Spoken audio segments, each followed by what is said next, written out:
ঢাকা মহানগরীর চানখারপুল এলাকায় ৫ই আগস্ট ২০২৪ সালে সাবেক স্বৈরশাসক পালিয়ে যাওয়ার ঠিক কিছুক্ষণ আগে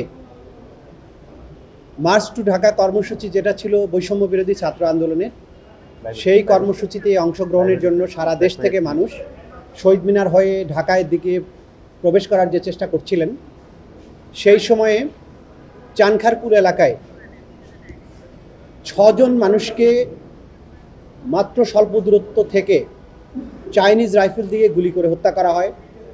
এবং সেই গুলি করার সময় নির্দেশনাটা দিয়েছিলেন ডিএমপির তদানীন্তন কমিশনার হাবিবুর রহমান, তার সাথে এডিসি শাহ আলম মোহাম্মদ আখতারুল ইসলাম সহ অধস্তন কর্মকর্তা সহ ৮ জনকে আমরা এই মামলার জন্য এখানে আসামি করে তাদের বিচার কার্য চলছে।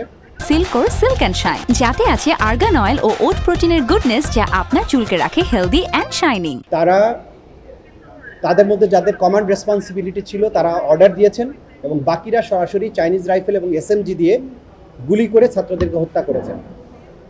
এই হত্যাকাণ্ডটা সংঘটিত হয়েছিল সারা দেশব্যাপী পরিচালিত যে ওয়াইড স্প্রেড এবং সিস্টেম্যাটিক আঘাত ছিল সাধারণ জনগণের উপরে, সেইটার অংশ হিসাবে। এটা কোনো বিচ্ছিন্ন ঘটনা ছিল না।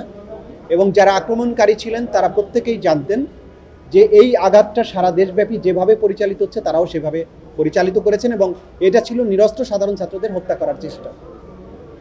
আজকে এই মামলার সূচনা বক্তব্যের মাধ্যমে সাক্ষ্য গ্রহণ শুরু হয়েছে।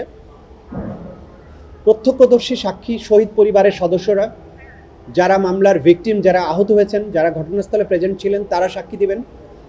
মামলার নানান রকমের ভিডিও এভিডেন্স, ভিডিও ফুটেজ, সেগুলোই মামলার অকাট্য দলিল প্রমাণ।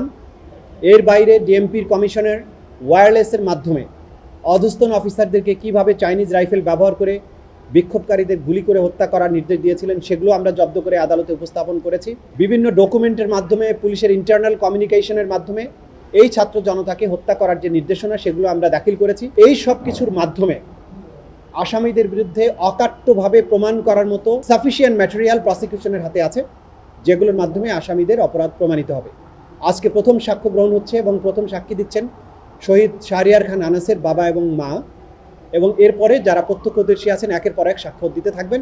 গণহত্যার মামলাতে গণহত্যার সংখ্যা কোনো সময় কোনো একটা মৌলিক বিষয় নয়। ৩০ লক্ষ মারা গেলেও গণহত্যা, যদি ৩০০ মারা যায়, গণহত্যার আইনগত ক্রাইটেরিয়া ফুলফিল করে, তাহলে সেটা গণহত্যা। সুতরাং এই সংখ্যাতে কিছু যায় আসছে না। আমরা আদালতের কাছে প্রমাণ করব যে ওয়াইড স্প্রেড এবং সিস্টেম্যাটিক পদ্ধতিতে মানবতা বিরোধী অপরাধের অংশ হিসেবে মানুষকে গুলি করে হত্যা করা হয়েছে কিনা। সেটার সংখ্যা ১,০০০ হতে পারে, সেটার সংখ্যা ১,৫০০ হতে পারে, সেটার সংখ্যা আরও বেশি হতে পারে, কম হতে পারে। তার জন্য বিচারিক প্রক্রিয়ায় কোনো প্রভাব পড়বে না, কারণ এটা কোনো সাধারণ মার্ডার কেস নয়। সংখ্যা প্রমাণ করাটা জরুরি নয়, হত্যাকাণ্ড এবং হত্যাকাণ্ডের যে প্রক্রিয়া, সেইটা প্রমাণ করাটা জরুরি।